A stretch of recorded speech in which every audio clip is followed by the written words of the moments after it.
Two students start their journey from the same point.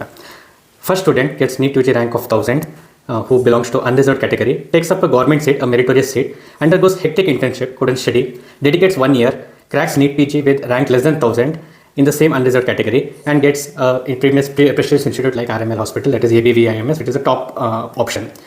Student B gets NEET UG rank of 1 lakh, but student has reservation in army college. That is because some relative is there in the army. Next student gets a NEET PG rank of 20,000, but still gets into the same college, into the same branch, because the student has reservation under IP university category. Are you noticing the difference? I'll give you some more examples. First student doesn't belong to any category, he is unreserved, studies for 10 to 12 hours per day for 1 whole year, doesn't waste any time, studies for 12 hours per day, everything whatever is available, still gets less than 1000 rank and a decent enough medicine seat in a college. Whereas student B, who belongs to a reserved category, knows that he has to prepare so much to get the same seat, studies for 4 hours daily for 4 to 5 months only, and in his first attempt gets a rank of 30,000, but since he has a reservation, he gets a very good college medicine seat. I'll show you one more example. Student A is a medical officer. He's a first generation doctor. He has sick parents at home, he has financial crisis, he has unpaid bills, so he can't sacrifice his job. In between treating patients of unwillingness, he still has to study in whatever time that is available, because these weren't decided by him, these were not his choices. On the other hand, there's a student B who studies in a private hospital because his parents are wealthy.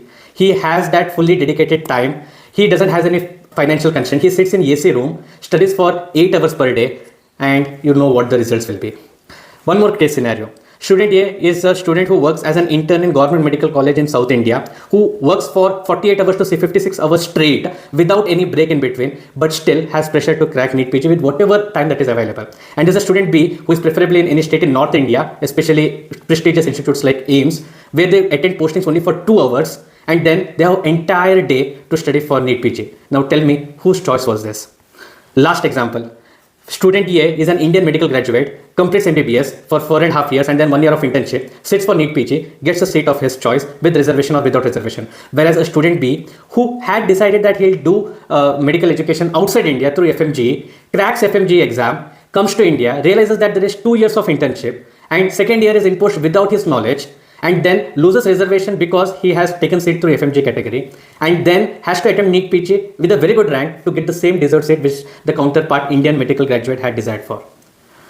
If you are given a choice to choose one of these two students, which will you choose? You have 5 seconds to choose. 5, 4, 3, 2, 1. You would have definitely chosen the one who is more privileged. But what is the correct answer to this? Who should you really choose? The answer is, it's not upon you to choose who you want to be, because these choices are already made not by you. You are working as a medical officer not by your choice. It's because your family doesn't have someone to cater to. You have sick parents, you have family issues, you have financial crisis. That's not because of you. It's because you had this choice without your knowledge. It was a choice imposed by you because of some other decisions that were taken place earlier. You are an FMG because you have to do 2 years of internship and go through this struggle because you had chosen a seat. You had taken a decision 7 years ago that you will be doing medical education in outside India. And whatever choices happened later on, whatever the decisions that happened was based on that one choice. You are an intern in government medical hospital. You didn't choose a private college because you didn't have enough generational wealth. So that was not your choice. It was a choice that you had to select out of desperation. So what do we realize from all these examples? That you are not in a position to choose anything. There are many factors outside your control. There are many factors, even though you are disadvantaged, they are not going to help you. No one is going to help you. You are in that mess because someone had decided that choice for you. And this is what is Matthew effect. So what does Matthew effect show us is that those who are underprivileged, they get into this vicious cycle. They are involved in this chain of events that finally disable them, and they are actually underprivileged only forever. That is, for example, you enter into a chain where you have some constraint with your study time. Maybe you are a medical officer. You won't crack NEET PG in your first attempt with medical officer as much as your counterpart who is sitting in a AC room and studying for 8 to 12 hours. You won't be able to do that because you had a disadvantage initially. And that disadvantage is causing you further more disadvantage, which is putting you into a continuous loop of disadvantages. Whereas a privileged student who had generational wealth, who had funds, who can actually sit in AC room for 8 hours per day and study irrespective of whatever is going outside the world. A choice which was not made by him, but by his parents or by his generations. That is actually giving him privilege throughout entire thing. And once he goes into a PG seat, he'll definitely get a good seat. And that good seat will in turn give him a better future. It will give better future for the successive generations.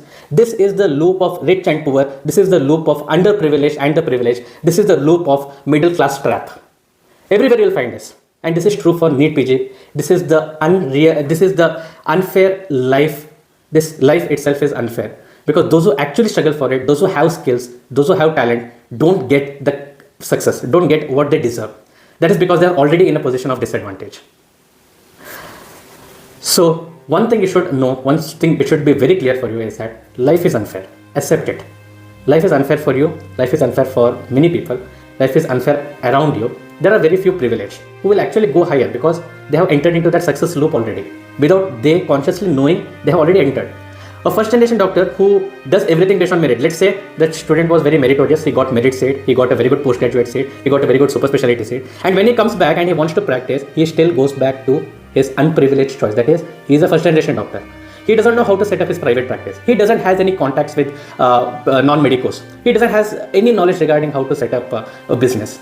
On the other hand, a second generation doctor who already has everything set, hospital is set, patients are set, he knows what to do exactly. He is already privileged than you.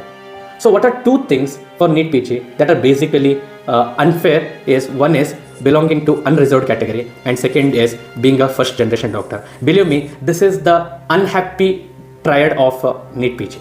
It's an unhappy triad. And third is the disadvantage that you get because of this, the loopholes. This becomes unhappy triad. So what actually changes things? What changes things? If we take again the example of those two students who had one had got RML, that is a prestigious institute, through meritorious seat after clearing NEET UG and NEET PG, versus the same student, other student who had got it through reservation. What was the life-changing decision? Life-changing decision was one of the family member of that student B actually went for army, and that is why the student got army quota. That was a life-changing decision which the family member made, but the student is getting the fruits of it. There are similar other advantages also. A student who has been in a government institute has better advantage of cracking NEET PG than others because his clinical knowledge is sound. So what was that life-changing decision? The life-changing decision was to go into this government seat.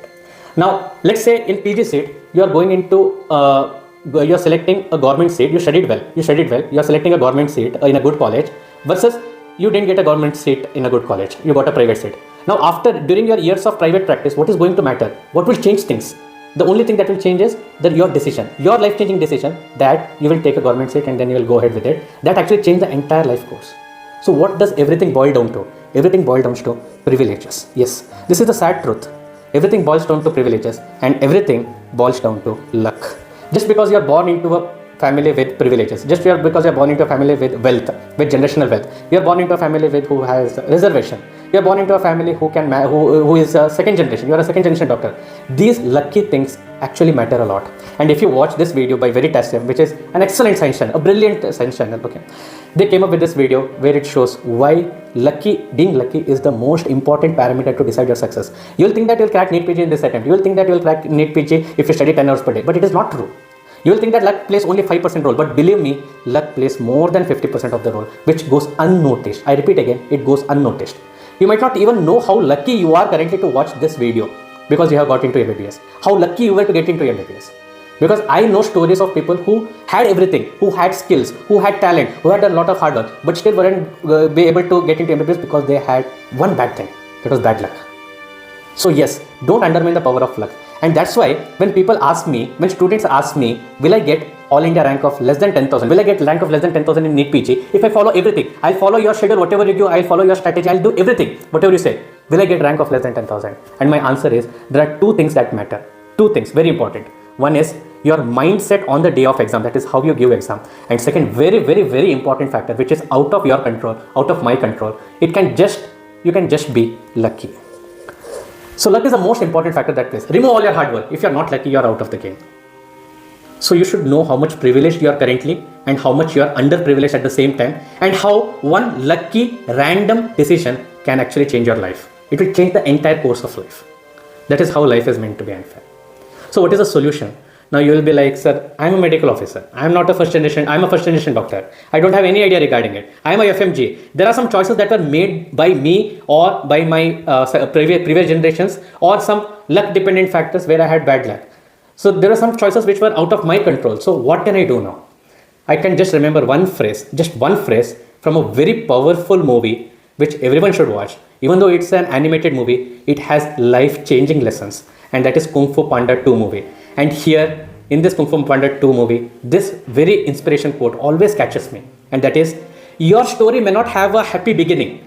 You may not be privileged enough. You would be underprivileged. You might be belonging to unreserved category, or you would have taken some wrong decisions earlier, but that doesn't make who you are. Your prior choices, your prior things which you were born into, the prior unprivileged things which you got so far, doesn't make you who you are. It's the rest of your story. It's who you choose to be. Today you make some decision. Today you make some life-changing decision. That will tell you 10 years later that yes, you did the right thing. It's not what you are disadvantaged. It's not about whether you are a medical officer or whether you are intern working as 12 hours. NEET PT doesn't differentiate whether you are a working intern who works for 12 hours or whether you are sitting in AC room and studying for 12 hours. It doesn't differentiate. Believe me, NEET PT is that brutal rat race. It's a cutthroat competition which tells only one thing. If you are lucky enough, if you are able to give output, if you are able to give result, you will get a seat. That's it. Then privilege comes into aspect. That is if your luck is working or not. But there is one thumb rule for this, and that is you need to do some action to show your efforts. You need to prove that you had done something right today so that your tomorrow will be better. And now you'll ask me, if you have done everything right, what if that luck is not in place? And I'll give you one more movie movie perspective where it is said. This is the clip from Drishyam 2 movie, Malayalam series. So here basically the hero, okay, Mohanlal, he is talking with the writer. If you have watched this movie, you can relate to it. He is a writer, and the writer asks like, you have told so much things, but in this there are some disadvantages. The hero is disadvantaged, the main protagonist.